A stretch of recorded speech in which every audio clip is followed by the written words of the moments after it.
Motoko-san, thank you so much for coming. I had the pleasure of meeting you at the Holyoke Public Library, where you perform some stories of Zen. Your awards and your bio is so extensive, I'm afraid I would leave something if I start enumerating.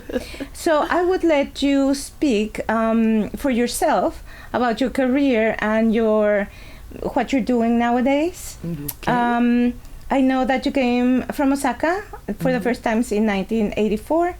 And can you tell us a little about how was your life before coming here? And why did you come to the States? And what do you do? Okay, great. And first of all, thank you, Gabriela, for having me. It's a pleasure. So I grew up in Osaka, Japan. And when I was about 20 years old, now I'm aging myself, I came to UMass as an exchange student. I heard good things about the University of Massachusetts at Amherst, and I said, why not go there and get good education? And once I got here, I liked it a lot. I decided to live here. This is where I met my future ex-husband. So I quickly went back to Japan after a year and finished my own college, came right back and got married, and I have lived in Amherst ever since. So this has been, in fact, I have lived in Amherst a lot longer now than I have lived in my hometown, Osaka. So this really is my home now. Yes. Yeah. So when you started your career as a storyteller, you had two important mentors, didn't you? Can you tell me a little bit about what made you start telling stories? And Right. I was always interested in theater. I love dance, any form of theater. I just love it. But I became a storyteller when I have a son who is all grown up now. My son was in kindergarten back then, and I started going to his class and tell his classmates stories from Japan. They used to love me. I did that every year, year after year, until my son became a 7th grader. He told me not to show up at his school anymore. of course. So that's when I started going to other schools and tell other people's children stories. But speaking of mentors, I have had many important mentors. One of them is, his name was Tony Montanaro. He was a master mime and a great theater teacher. He had this school called the Celebration Barn Theater School in Maine, and I used to go there every summer and study with him. Not just mime. Mime, you would think that you are touching the invisible wall, right? But mime is not just that. Mime is really to be physically eloquent on stage. You can talk even if you're a mime. As long as your physicality is involved, you are a mime. So I learned a great deal from him. My other mentor has been my partner, Eshu Bampas, who actually lives in Holyoke, and he's a storyteller of African and African American folk tales, and he now is my life partner. And so we started performing together in the early 90s, I guess, and we have worked a lot. I have learned a lot about being a teaching artist. That's most of my work now, is to go to elementary schools, middle schools, across the country, really, and not just tell stories to them on stage, but actually going into classrooms and do work with them. I do creative writing. I teach about Japanese culture. We do a lot of origami, and I teach them about geometry. I have a wide range of school programs that I do. But how do I do this? I learned it all from my partner, Eshu. And so you've been doing work at schools and Right. with schools Yeah. for many years now. Right, for 30 years, yeah. but parallel to the work that you have done in schools, you have done national tours. You were with Carnegie Kids. You were involved in Project Miyazaki. You were in the Mr. Rogers show. You've been very active. Right. Part of being a storyteller, a big part of it is that you must go out of town. Nobody will pay me if I stayed home, right? So I have traveled across the country. Mr. Rogers, that was back in 1993 when I was just starting out. And this was funny because I made a connection. How do you say? I didn't even know it then. When I was at the Celebration Barn Theater School in Maine, taking a workshop with Tony, there was a young woman in the same workshop who did props for Mr. Rogers' show. So we hit it off. We were talking, and then once she went back to Pittsburgh, and Mr. Rogers said, "We haven't had any mime on the show in a while." She said, "I know a Japanese woman who is a mime." So that's how she made the connection. When they first called me on the phone, I thought it was a scam. I almost hung up on them, right? So, but then it turned out to be very real. It was very exciting because my son was little back then. He was about 6. So, we were both big Mr. Rogers fan. I wish I knew then what I know about him now. Then I would have appreciated it even more. I was just very nervous and excited. Obviously, he's super famous. But for all that, I discovered that his TV persona, he's very calm and reassuring and gentle. That's who he is. So I discovered that he was not acting. He was like that on camera and off camera. There was no difference whatsoever. How wonderful. Yeah, and I learned a great deal from him, like just from how he did things. I learned, even though I knew nothing back then. I was very young. So but I learned that children needed to be safe and they needed to feel accepted. Children must be engaged and challenged. Not just children should not be just fed images and information through TV, but even television can be a tool for engaging them and developing their imagination. I learned all that from him, and it was very, very instructive. What a novel concept. TV as an educational tool. I know, and he was really the pioneer, in that field, and I was just blown away. Yeah, you mentioned the Carnegie Hall in Miyazaki project. That, again, was something that I got in by accident. I have a good friend who is a very famous storyteller. Her name is Charlotte Blake Alston, and she is based in Philadelphia area. And she had been working with Carnegie Hall with this project called Carnegie Kids. And the way that came about was that Carnegie Hall, the people who operate that, realized that the classical music fans were all aging. They were all old, So if you just don't do anything, then they will all die off and there won't be any more classical music fans. So they decided that it's most important to cultivate young audiences. So they started this preschool programs right at the Carnegie Hall. And then because of Isaac Stern, who was a famous violinist and instrumental in helping Carnegie Hall, had a special connection with Miyazaki Music Hall, City Hall, city of Miyazaki, which is in Kyushu, the southernmost island of Japan. They had a special connection. So I think this was after Isaac Stern had passed. There was some kind of an anniversary event where they wanted to do something, bring a program from Carnegie Hall to the Miyazaki Music Hall. And so they said, okay, let's bring this preschool program. And because Charlotte Blake Alston was already part of it, she said, okay, so let's bring a Japanese storyteller with us so the communication will go smoothly. So she talked to me, and I was a part of this troupe. So it was me, Charlotte, 2 storytellers, and chamber music ensemble.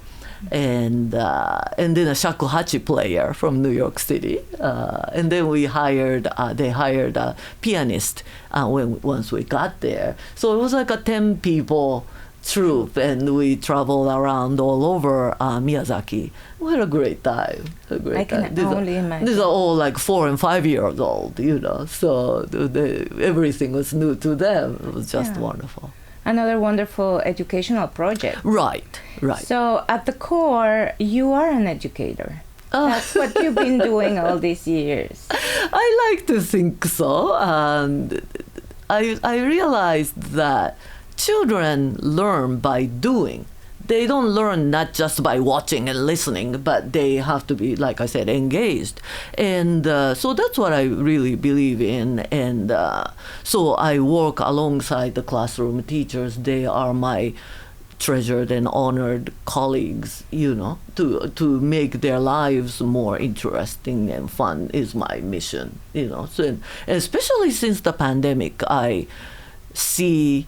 Well, when at the start of the pandemic, the teachers were exhausted, and as time went on, things got really bad at some point. And even today, when I go into schools and meet the children, I can see how they have been affected by spending some of their crucial years in front of the monitor, So now my mission is to help the schools, the teachers, help them, going back. The world exists outside of the computer screen, and So in which towns are you working nowadays? I go everywhere. So, for example, this spring I did 2 very long-term, like 10 or 12-day residencies. And these residencies were funded by the state through a big grant from Massachusetts Cultural Council. So I always get like 1 or 2 or 3 of those grants that will allow me to go into the same schools for 10 days or whatever. I did one in a school in Peabody. This was a creative writing workshop for 4th graders. And then I did another one about origami geometry, and this was in Worcester. This I did not all grades, but grades 2 through 6. So I saw a lot of kids, and then we made lots of origami. It was great fun. So among the stories that you tell, there are stories that are important and serious stories, like the radiant stories of Fukushima. Do you want to talk a little about that? Right. Of course, I started out telling folk tales. Once upon a time in old Japan, there was an old woman, that type of thing. And I love those because the fact that folk tales don't have an author or authors, but they're the products of the imaginations of thousands of people who lived hundreds of years ago. It's a distilled wisdom, the crystallized, knowledge, and I just love that. And I said this in my adult performance at the Holyoke Library, that as a storyteller, I consider myself lucky to have found a few folk tales that I feel that are really about me personally. Every folk tale, of course, used to be somebody's personal tale. But on the other hand, I do believe that as a storyteller, my work should reflect what's going on now, the contemporary issues. That's why I made a whole 1-hour, one-woman show called Radiant, Stories from Fukushima. I made it after there was this huge earthquake and tsunami, and that destroyed this nuclear power plant in Fukushima, Japan. This happened in 2011. So 5 years afterwards, in 2016, I premiered this one-woman show.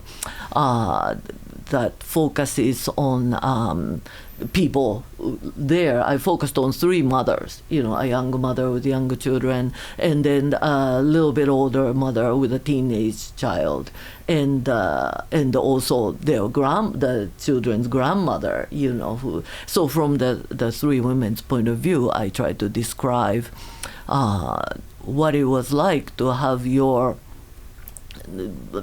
peaceful life completely taken away by this nuclear power plant accident. During the pandemic, I have been working on a couple of stories, again, about the pandemic, how we have been affected by it. There was a surge of an anti-Asian violence, and so I have a story about that. Also, just so many people have passed away that this COVID has affected us in many different ways, and it produced lots of orphans. I personally know a few children who lost their parents, and I wrote a story about one of them, and so that's also part of my work, not just once upon a time, but the stories about now. About everyday life. About everyday life, about how people are feeling. And I think the audience find that almost therapeutic, very comforting, to hear about experiences that they've been through. They feel validated and affirmed. I had that experience. I was invited to the National Storytelling Festival, which happens in October in Tennessee every year, and I was there for their 50th anniversary festival. And you received an award. No, that wasn't there. That was somewhere else. The award was somewhere else. But this was what, 2022? No, was it 2021? Something like that. So it was right after when the pandemic had, settled down. I guess so it was 2022. People came up to me and said, it's good to hear stories about what we've been through. We all had tears in our eyes. We can come together again in person and listen to each other. It's just a great thing. They found their own folk tale. Right. The way we survived, how we dealt with, how we struggled and dealt with hardships. This will be folk tales 100 years from now, something that they will, our descendants will learn from this. And I find, if we survive. Well, we collectively survive. That's what the storytelling is about. It's not just me telling stories. People will listen, people will tell stories. There are other storytellers. We collectively will pass on the wisdom, Motoko, could you please tell us, I'm particularly interested in your, because it's in my own town, in your presentations at the public library, at the Holyoke Public Library. Right. And there's 2 coming, one for adolescents and a second one for children. Right.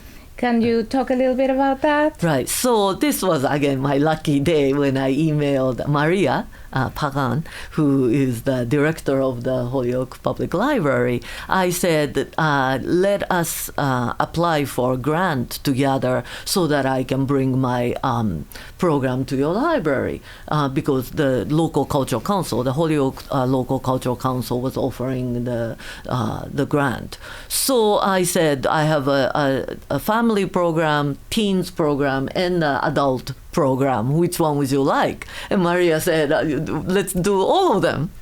so I was like, oh my goodness, So I was very excited. So we decided to call them as it's called A Journey to Japan. So I just did a performance for adults last week, and that was called Tales of Now and Then. We had a great time. And then I have another one coming on July 30th at 2 p.m. We'll do Tales and Origami for Teens. So this is specifically for kids ages 11 and up. we will talk about how Japanese folklore has influenced anime. Manga all over the world. We'll talk about major anime figures, folkloric monsters, and then we will do some origami and make our own origami anime characters. So that's again on July 30th at 2 p.m. at the Holyoke Public Library. And then I think the following week on August 6th, at 11 a.m., we'll do the Japanese folk tales and origami for families. This is for families with children ages 5 and up. So I will tell a couple of stories from Japan, and then we'll make lots of fun things, easy things with origami. So the teen programs will do hard origami. The family program will do fun and easy stuff. But if people are interested in harder stuff, we can. These programs I adjust it according to who shows up. So it's gonna be great fun. So we invite you to come to the Holyoke Public Library. You had a very well attended. Yes, the adult program was very well attended, and we had a great time. I told funny traditional stories from Japan, and then I moved on to some personal tales. I talked about my son dressed up as a ninja for Halloween. Talk about the cultural mix, right? And the people are very nice. I had such a great time. And I noticed at the entrance of the room, there was a basket with origami cranes. Right. And a sign that said, "Take one for peace." Right. That I started doing it fairly recently with so much going on out in the world. And of course, I, along with everybody else, feels tormented and kind of helpless, almost powerless. But I think really to solve any large-scale problem, it has to start with one individual, people's hearts, one heart at a time. It's not the political agendas. We are so divided. We don't even know how to talk to each other. But when you really look at the bottom of everything, even people who are on the different ends of the political spectrum, we all want the same thing. We all want safety and assurance that we can have a meaningful and contented, fulfilled lives. We taking care of our children. We all want the same thing. So storytelling is about that. That what do we have in common is what I strive to get at. Not how different, or you're this way, I'm that way. It's us and them. It's not that. It's what do we have in common, and how can we talk to each other, and what can we achieve together. And that is the point of view that is missing from most of political discourses these days, that you have to consciously add that part yourself. Those questions you have to keep asking yourself. And I think storytelling is the greatest tool for that. Yeah, it reminds us we're all the same species. Right, we're all a human race, right? But really bottom down, we want the same thing. Yes. Right, and to be safe and to live without fear, and take care of our own. And take care of our own. We're all connected. You can't just be good when other people are suffering, So once you see the connection, then, and that's the first step, really. And yeah. Excuse me. Motoko, is there something you would like to add for your viewers in the future workshops? Something they should expect, and is there any message you would like to leave us with?